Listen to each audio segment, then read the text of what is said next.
நம்ம மத்திய அரசு இந்தியாவில் இருக்கிற கர்ப்பிணி பெண்களுக்கு மாதம் 6,000 ரூபாய் மானியமா தராங்க. அதாவது மெட்டர்னல் பெனிஃபிட் அப்படின்னு தராங்க. இது பிரதான் மந்திரி மாத்ரு வந்தன யோஜனா அப்படிங்கிற திட்டத்துக்கு கீழே இந்த உதவித்தொகை நம்ம மத்திய அரசு கொடுக்கறாங்க. இது 2017ஆம் ஆண்டு நம்ம மத்திய அரசு இதை தொடங்கி வச்சாங்க. இது 19 வயதுக்கு மேல் இருக்கிற கர்ப்பிணி பெண்களுக்கு இந்த உதவித்தொகை கொடுக்கப்படுது.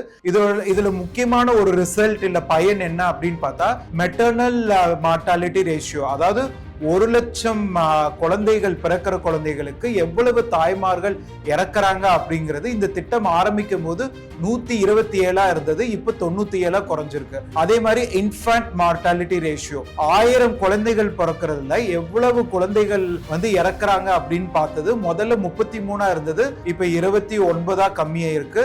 சோ இந்த திட்டத்தால மிகப்பெரிய பலன் இந்தியா முழுவதும் அடைஞ்சிருக்குங்கிறதுல மாற்று கருத்து இல்லை.